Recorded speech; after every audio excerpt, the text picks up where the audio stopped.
Deus, glorificado é o teu santo nome, Pai. Eu saúdo os meus amados irmãos e irmãs que creem em Deus e em Jesus Cristo, seu único Filho, nosso suficiente Salvador. Saúdo com a paz do nosso Senhor Jesus Cristo. Pois se Deus é teu Pai, também é meu. Por isso nós somos irmãos. E Jesus é o nosso único e suficiente Salvador. Gênesis capítulo 4, nascimento de Abel e Caim, de Caim e Abel. Lê como está escrito para que a reflexão fique correta. E conheceu Adão a Eva, sua mulher, e ela concebeu e teve a Caim, e disse, alcancei do Senhor um varão. Irmãos, veja que Caim nasceu primeiro. E disse Adão, alcancei do Senhor um varão. E teve mais o seu irmão Abel. E Abel foi pastor de ovelhas e Caim foi lavrador de terra. Quando eu li aquelas coisas que hoje não encontramos na Bíblia e via que Caim nasceu primeiro e Abel depois, eu concluía, certamente o povo da minha época, da minha geração, os anciãos da minha época, deveriam também concluir algo parecido, de que Caim era o filho do pecado e Abel o filho do arrependimento. Por isso Caim nasceu mau, índrome, rebelde. Já Abel, filho do arrependimento.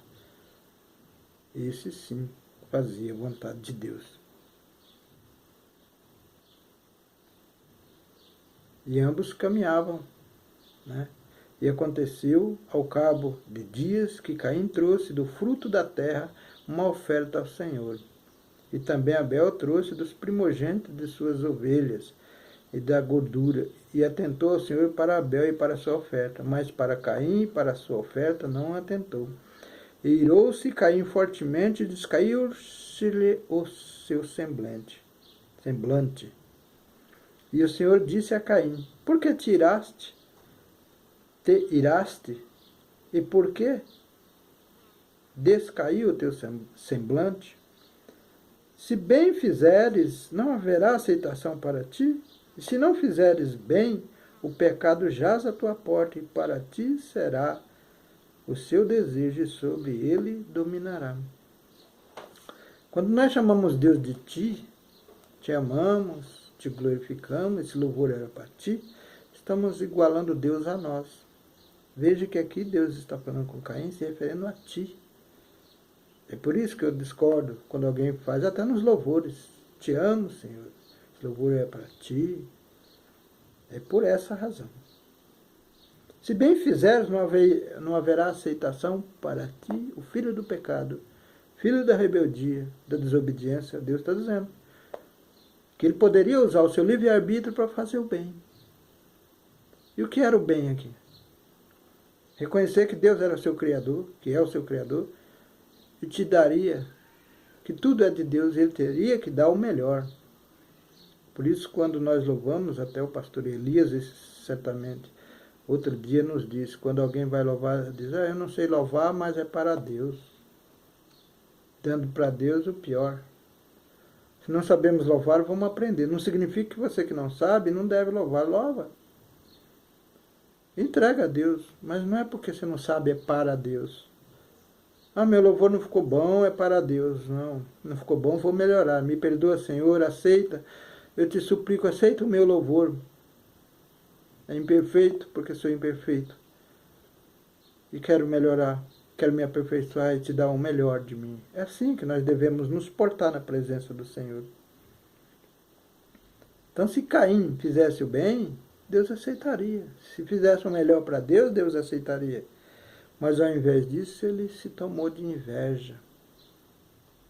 Né? E falou Caim, o primeiro homicídio. Não, antes, se não fizeres o bem, o pecado jaz à tua porta, e para ti será o teu desejo, e sobre ele dominarás. Veja aqui, isso, no versículo 7 do capítulo 4 de Gênesis. E Se não fizeres o bem, o pecado jaz à tua porta. E para ti será o seu desejo. Ou seja, o desejo de Caim seria para ele mesmo, jamais para servir a Deus. E sobre eus ele dominará, ou seja, um desejo de pecado, de ódio, de vingança. Sobre esse desejo Caim dominaria. É isso que está, essa reflexão que Deus estava dizendo para Caim. Ele dominaria sobre o seu próprio desejo, ele teria domínio do mal dentro dele. Então, fazer o bem, fazer o mal para nós hoje, irmão, nós vamos dominar o nosso mal e vamos nos viciar nele e vamos nos justificar nele e vamos nos enganar nele. Minha mãe sempre disse para mim, filho, o mentiroso mente para si mesmo, e é verdade. Ao longo da minha vida eu tenho observado isso. Primeiro mentimos para convencer os outros, e ao longo da vida isso vai amadurecendo dentro de nós. De repente nos pegamos mentindo para nós mesmos e nos convencendo que aquilo é verdade. Sabe como isso acontece? Observando o defeito alheio e observando que é justo que mentimos para nos defender. Mentimos porque alguém não vai compreender se eu falar a verdade. Eu vou causar dano a alguém que é frágil, que sofra, mas sofra ouvindo a verdade. Porque a verdade pode ferir, mas é uma ferida que cicatriza e não deixa cicatriz. Já a mentira, ela te afaga, ela te engana, e quando você descobrir que a mentira não te faz bem, será uma ferida muito grande, insuportável, irreversível. Por isso, nos esforcemos para dizer a verdade, mesmo que sofremos por causa dela, porque Deus disse, fale a verdade, mesmo que morra. Depois do pecado, a morte passou a fazer parte da nossa vida. Da vida do homem na carne, porque a alma ressuscita para a vida eterna. Se bem fizeres, se fizeres o mal, ressuscita para a vergonha eterna. O homem diz, você vai ressuscitar para a vergonha eterna, ou seja, para a morte, e o que é salvo para a vida eterna. Exatamente. E só que algumas pregações não se dão conta do que significa morte eterna. Irmão, você lembra o dia que você nasceu? Se alguém não te lembrar ou tiver registrado, você lembra a hora? Você lembra as primeiras coisas depois do leite da sua mãe, que ela te amamentou, que você comeu, as comidas que você comeu, as pessoas que você conviveu, as suas primeiras palavras? Morreram, não foi? Você está na morte eterna já. Nós já nascemos para a morte.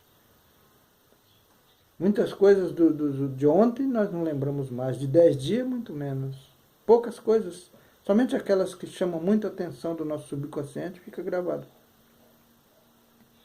Mas Jesus disse que as boas obras vos acompanharão. Já estamos na morte eterna. Aqui não é o céu. É a terra uma oportunidade para nos corrigirmos, nos regenerarmos. Analisando dessa forma, irmão, os que ressuscitam para a morte eterna, ressuscitam de novo para sofrer igual nós estamos. Não devemos perverter, tirar conclusões, ele vai para o inferno porque a Bíblia não diz isso. Ressuscitarão para a morte eterna. Nós já estamos na morte eterna. Nem por isso estamos no inferno. Esquecemos de muitas coisas. E quando envelhecemos, alguns nos chamamos de caduco, porque aí esquecemos coisas mais recentes. Isso é morte eterna. Morre a nossa consciência. Quando evoluímos em espírito e verdade, entendemos a Bíblia, a palavra de Deus, à luz da verdade. Certos conceitos e preconceitos somem. Certos limites desaparecem. E o homem que verdadeiramente procura fazer a vontade de Deus, ele evolui de tal forma que ele se sente, no meio de uma multidão de crentes, de homens sábios da terra, ele se sente sozinho. Porque o homem há muito tempo perverteu a Bíblia, e os pastores, os líderes, os pregadores da nossa geração não são culpados porque aprenderam errado, ensino errado. Olha nas igrejas, estão lá os assalariados, os que são bem aceitos para a sociedade. Quantos crentes, inclusive eu, nos esforçamos para trazer o bêbado, o bandido, irmos lá na casa dele, vamos fazer uma visita, ajudá-los, conviver um pouquinho com ele, mostrar como é viver na presença de Deus. Não julgando e condenando, porque não adianta eu e você entrarmos na casa de alguém que não aceita Jesus para acusá-lo. Mas Jesus falou que quando você entrar numa casa, saudai com a paz do Senhor. Se ali a paz de Deus, houver paz ali, a paz dele repousará em você e a sua nele. Mas se não houver, a tua paz repousará para ti, verdadeiramente. E se alguém não aceitar a palavra, batei o pó da vossa sandália em testemunho contra aquela pessoa. Deus diz isso para os primeiros 12 discípulos, porque estava pregando para uma geração que tinha quebrado todas as alianças que fizera com Deus. Eles tinham descumprido, quebrado a aliança. Deus estava dando, através de Jesus, uma oportunidade para uma aliança eterna. Hoje nós vemos alguns pregadores ensinar que nas pregações que nós temos uma aliança de sangue. Não. O sangue de Jesus foi derramado para nos resgatar da mão de Satanás. Porque quando ele nos tomou da mão de Jesus, usando o nosso livre-arbítrio através de Adão, ele dominava. O homem nenhum poderia vencer a morte. Porque o homem estava tão fraco que em algum momento violaria o concerto com Deus. Então Deus mandou seu filho. E esse não violou. Por isso, o sangue dele, que Jesus derramou na cruz, representa o sacrifício, a humilhação que Jesus passou por minha causa e por tua causa. A vergonha que deveríamos passar, Jesus passou. E meus irmãos, os padres fazem muito isso, os meus irmãos católicos põem na porta da casa dele: o sangue de Jesus guarda esta casa. Claro que o sangue de Jesus cura. Mas quando nós fazemos isso, nós estamos dizendo ao mundo e para o próprio Jesus que preferimos o sangue dele, o sacrifício dele, a humilhação dele. Estamos dizendo que ele tem que se adaptar a nós e não nós a ele. Eu vou dizer uma coisa. Quando César adoeceu de uma lepra, Pilatos tinha permitido que Jesus morresse, que ele falou: lavo as mãos. Aquele ato de lavar as mãos, ele se irou, porque Jesus disse: nenhum poder lhe é dado, senão vem do céu. Você não tem poder sobre mim. Foi por isso que ele disse: lavo as mãos. Jogou ele para a morte. Fez aquela tramóia entre ele e Barrabás e fez o povo, junto com Caifás, para que o povo sacrificasse a Jesus. Claro que estava profetizado. Ele seria crucificado da mesma forma. Porém, se Pilatos não permitisse, não lavasse as mãos, talvez seria junto com ele. Ou talvez seria deposto do seu governo, provavelmente. E Jesus seria crucificado porque era a profecia. Mas ele usou o livre-arbítrio para se vingar de Jesus. Depois da morte de Jesus, da crucificação, que Jesus ressuscitou, César caiu de uma lepra, de uma doença incurável. E mandou chamar, não sabia, né, que Jesus tinha sido crucificado, mandou chamar Jesus. Nossos irmãos pentecostais, os adventistas, pregam isso, e estão certos. Mandou chamar Pilatos, mandou chamar ele, aí disseram que Pilatos tinha permitido que Jesus morresse, fosse crucificado. Permitido que Jesus fosse crucificado. Então César se irou, porque agora não tinha mais oportunidade de se curar da sua lepra, da sua enfermidade. Mandou chamar Pilatos para assassiná-lo. para puni-lo. Pilatos, sabendo disso, vestiu a túnica que o soldado tinha tirado de Jesus e foi. Ó, para você ver como ele cria em Jesus e se vingou de Jesus. Olha a prova aí. A fé dele é que naquela túnica, César não teria poder sobre ele. Foi exatamente o que aconteceu. O que aconteceu. Quando ele chegou a primeira vez, o César, que estava todo cheio de ira, adoçou o coração, não conseguiu. Se encheu de amor por ele. Deu um banquete para ele, depois mandou ele embora. Quando ele foi embora, César se irou. Outro dia mandou chamar ele. Ele vestiu a túnica. E César novamente sumiu o ódio. Se encheu de amor por ele, deu outro banquete e mandou ele embora. E ficou doente. Aí chamou seus conselheiros, César, e disse: por que eu, quando estou na presença dele, eu não consigo ter ódio dele? Não consigo puni-lo? E aí os seus conselheiros lhe disseram: porque ele veste a túnica de Jesus. E aí César tirou a túnica de Jesus. Quando ele chamou ele uma terceira vez, mandou tirar a túnica. E chegou na presença dele e conseguiu puni-lo. Cegou os dois olhos, trancou ele num calabouço, para que ele morresse cego. Viu? Não precisou do sangue, apenas a túnica. Você, meu irmão católico, que aprendeu isso, os padres ainda não evoluíram o suficiente para te ensinar a verdade, saiba que você não precisa do sangue de Jesus para guardar a tua casa, nem para te curar. Você precisa só da palavra dele. A palavra de Jesus. Por isso ele diz, quando orares, quando orar a Deus, orai em meu nome. Porque tudo que pedir em meu nome, meu Pai que está no céu vos dará. Viu? O nome de Jesus. O nome de Jesus cura e salva. Quando você se apega ao sangue de Jesus, você não está errado, não, porque o sangue cura. Só que você está dizendo em alto e bom tom que prefere o sacrifício de Jesus.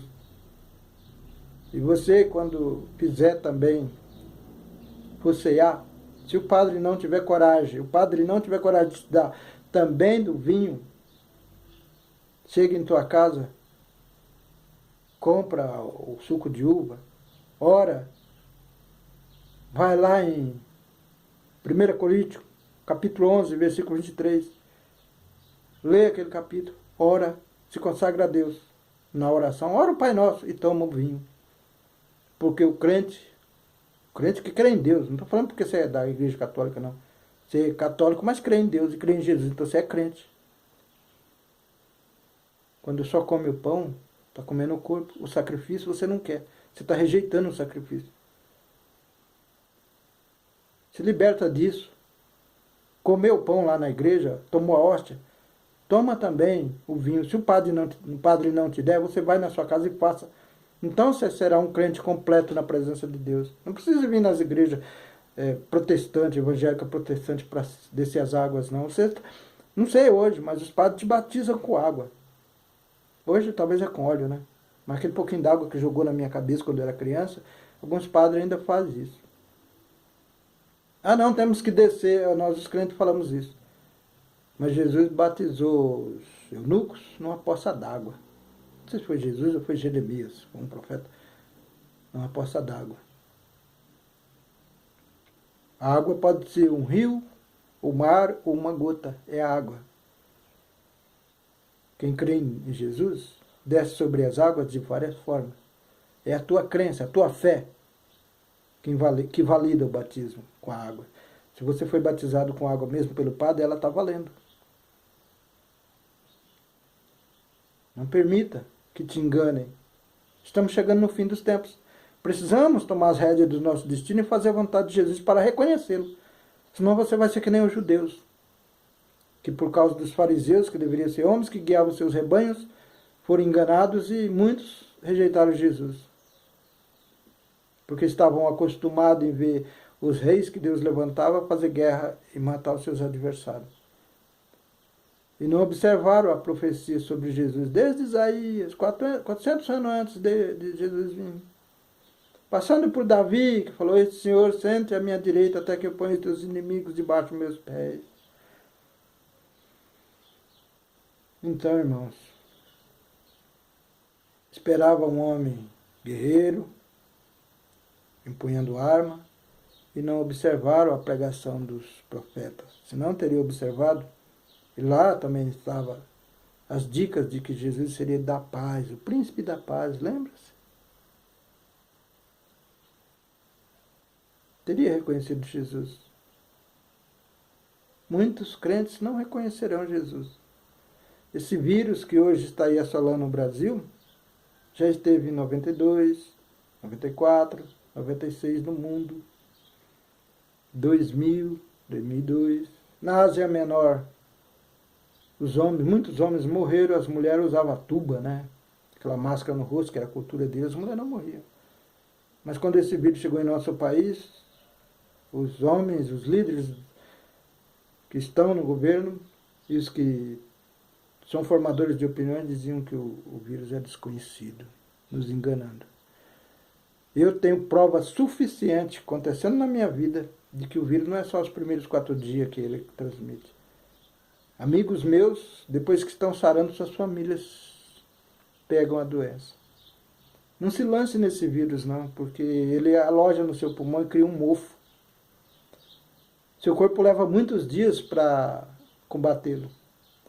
E quando você anda sem máscara, você renova a infecção, a contaminação. Até o seu rim se comprometer, seu pulmão, não oxigenar o seu sangue. Até chegar um momento que você está fraco e ele desenvolve a doença. Você está sendo enganado. Presta atenção, irmão. É a tua vida e da tua família. Ame a vida. Tem outra coisa.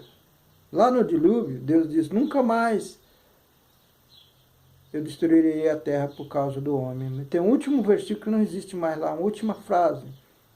O homem destruirá a si mesmo. Foram tiradas aquela frase. Aquela frase dá uma base do que está acontecendo hoje no fim dos tempos. É o homem que está destruindo o próprio homem. Os que estão no poder, os poderosos, não nos consideram seres humanos merecedores de vida. Nós estamos vivendo uma guerra biológica. Esse vírus, alguns que conhecem de química, dizem que ele tem 4 aminoácidos. Na natureza, raramente se encontra um com 2. Isso é uma prova, irmãos, de que pode ter havido manipulação e é uma guerra bacteriana lançada para nos matar. Eu não tenho prova. Mas Jesus diz, de forma nenhuma eu deixarei órfãos meus escolhidos. Quando eu falo, Marcos capítulo 13, versículo 14, abominação da desolação no lugar santo, é porque está na igreja, está nos governos. Lembra que Jesus falou para Pilatos, nenhum poder lhe é dado se não vier do céu? Pilatos é governador, era governador. Os governos são lugar santo, onde emana poder, onde lideram os povos. Os presidentes, os senadores estão no lugar santo, lugar de poder. A abominação está lá, dominando. E os poucos que servem a Deus estão agonizando, lutando como nunca para tentar nos defender. Contribua. O Brasil está, essa semana, esse mês, chegou a 60% de aumento de infecção. Do que adianta a vacina se nós estamos mantendo o vírus vivo dentro do nosso corpo, se lançando sobre ele? Precisamos extirpar esse vírus da nossa vida. Não tire a máscara porque de Jesus cura e salva, não. Jesus cura e salva. Mas Jesus não está nesse negócio. É o homem matando o homem. Os que creem no homem, maldito será. E serão mortos pelo próprio homem. Jesus não pode fazer mais nada agora.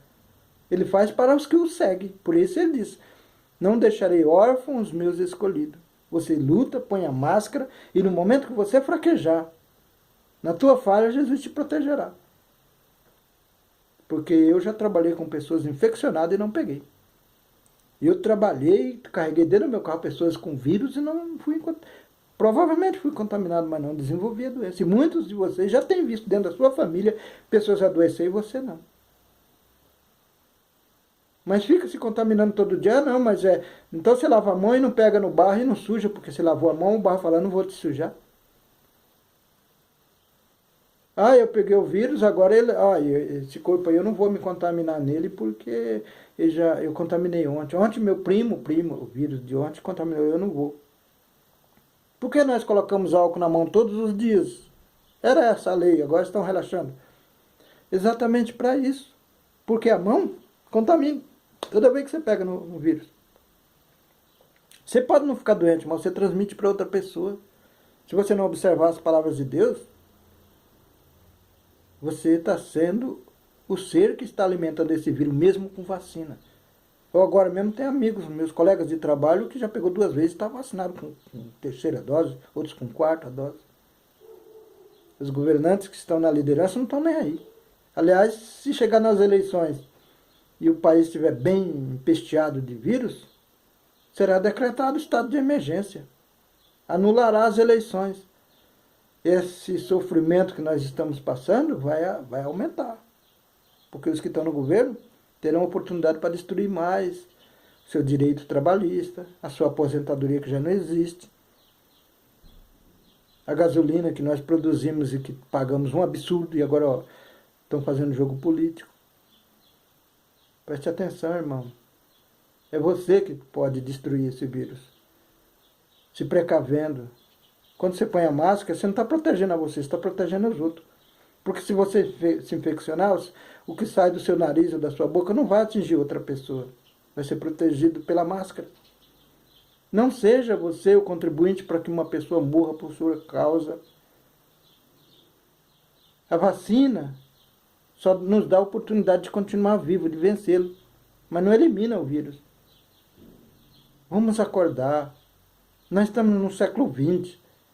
Celular, tecnologia avançada. Mas e o nosso cérebro? Vamos evoluir ou vamos continuar sendo arrogantes e prepotentes, permitindo que os nossos irmãozinhos mais fracos morram? Vamos ser soldados das trevas, permitir que o mal assole o nosso país.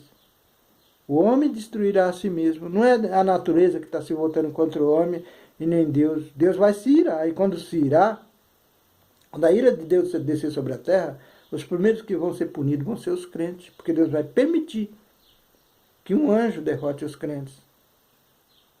Aqueles crentes imprudentes que estão usando a palavra para se beneficiar, os outros que não estão fazendo isso, mas não observam a palavra.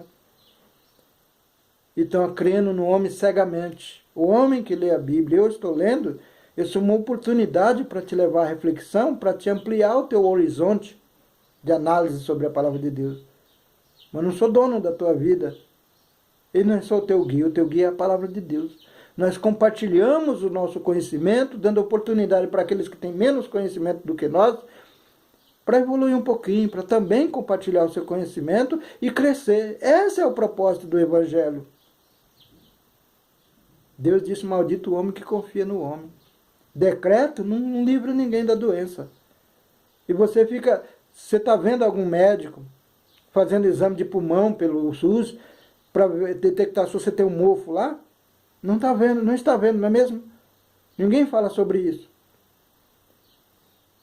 Mas aquele que lutou pelo seu país e te deu muita coisa, lembra do ex-presidente Lula? Ele foi em Cuba, se não me engano, e lá fez um tratamento, ele não estava doente, nem ficou vermelho, mas estava infeccionado. Fez um tratamento de 15 dias, tomando antibiótico para tirar o mofo do pulmão. Os agentes de saúde, ninguém fala nada disso. Está percebendo que há uma mentira muito grande no ar? Uns por inocência. Muitos agentes de saúde nem sabem disso. Mas grande parte das lideranças que estão na saúde se omite. A prova é que o Brasil já está 60% de contaminação com vacina e tudo. E nós, os crentes, quando estamos dentro da igreja, estamos nos contaminando. Mas eu não estou ficando doente, Jesus está me curando e está salvando. Tá? E você está usando a cura, as bênçãos de Deus para manter o vírus vivo e levar para o supermercado, para o pessoal na rua, para o seu colega de trabalho, para aquele que é fraquinho, para matar ele. Você está sendo responsável pela morte do seu irmão. Você foi abençoado para abençoar, mas você está amaldiçoando os que não têm força, os pés fracos e as mãos trêmulas. Você não está vigiando, irmão. Precisamos vigiar. Se seus líderes não te ensinam a vigiar, vigia você. Pensa um pouco. Esse vírus Não é novidade. Para nós está sendo pregado como novidade, mas ele está no mundo há muito tempo. Na Europa há muito tempo. Ele apenas evoluiu. Precisamos saber se ele evoluiu sozinho ou teve uma ajudinha da tecnologia. Há uma guerra. Eu estou começando a acreditar que entramos na Terceira Guerra Mundial. E começa com um inimigo invisível, um vírus. Aqui no Brasil já passou de 700 mil. Viu? Alguns falam 640, mas não se engana. A gente anda pela rua aí e vê alguém vai andando e de repente cai morto. Aí fala assim, deu infarto. É mesmo. Falência múltipla. O pulmão não funciona mais, o rim também não. O fígado está derretendo, porque o vírus, quando ele é os primeiros 3 órgãos que ele afeta. E aí o médico diagnostica que deu infarto. Talvez o médico é um desses novatos que não tem muita experiência de vida. O que está mais experiente também não tem interesse de informar. Alguns que são do mal têm interesse em desinformar. Um médico disse para uma doutora esses dias atrás, porque estamos tomando a 4ª dose, que estamos tomando overdose de vacina. Aí eu vou vacinar no posto, me deram de gripe, me deram de antitétano, de hepatite, junto com a 4ª dose do Covid. Tomar vacina a cada 3 meses é overdose, mas tomar 4 doses de vacinas diferentes no mesmo dia não é overdose. Como eu posso crer num médico que tem uma vasta experiência de médico, muitos anos de médico, quando eles mesmos recomendam essas coisas? Agora facilitou, todo mundo está tomando um monte de vacina. Acabou a prudência. O mesmo que fala que tomar cada 2, 3 meses, 4 uma dose de vacina é overdose de vacina, aconselha os atendentes dos postos de saúde a dar 4, 5 vacinas num único dia. Está vendo a discordância? É por isso que não dá para a gente confiar nos homens. Vamos tomar vacina sim, mas vamos pôr uma máscara. Porque quem está mantendo esse vírus, principalmente no Brasil, são os crentes. As igrejas que tem crentes. Minha esposa vai numa igreja que lá eles põem a máscara. Até hoje. Esses estão fazendo a vontade de Deus. Mas esses que tiram a máscara em nome de Jesus estão matando pessoas, estão contaminando outras pessoas e acusando Jesus. E hora virá que o próprio Deus vai punir essas pessoas. Deus não pune. A palavra que Jesus não julga. A palavra que Jesus pregou, essa haverá de julgar no último dia. Mas é baseado exatamente nessas palavras que Deus vai limpar a terra dos homens maus. Não seja você maus por imprudência ou por ignorância. Eu estou te dando a oportunidade para analisar que cabe a você proteger o seu irmão. Então, quando você não conseguir proteger, Deus vai evitar que ele fique doente. Porque esses dias agora, uma pessoa pegou o vírus. Trabalhou o dia todo com nós, bebeu água da nossa água.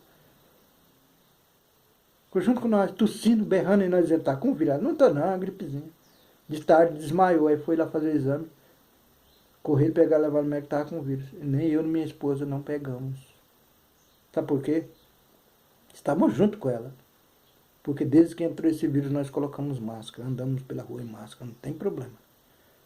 Nós estamos dando testemunho que nos preocupamos com o nosso próximo.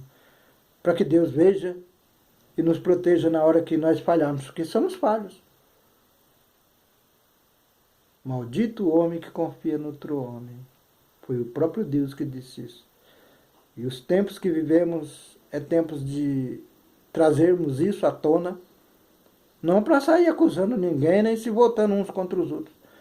Mas para nos tornarmos prudentes, não confiarmos cegamente. Porque Jesus disse que quando um cego guia outro cego, ambos caem no buraco. Os crentes de hoje está igual Jesus disse, o tolo, o sábio vê o abismo e se desvia, mas o tolo se lança sobre ele. Os crentes, maior parte dos nossos irmãos crentes, dos meus irmãos crentes, estão sendo tolos. Confiando nos pastores que são tolos. Confia nos seus líderes que talvez também aprenderam errado. Porque quando você aprende desde o início a palavra errada, você vai ensinar errado. mas não é tempo de errar, não há mais tempo. Um erro agora pode custar a tua vida ou de alguém que você ama. Pensa nisso, irmão. E fique na graça do nosso Senhor Jesus Cristo. Amém.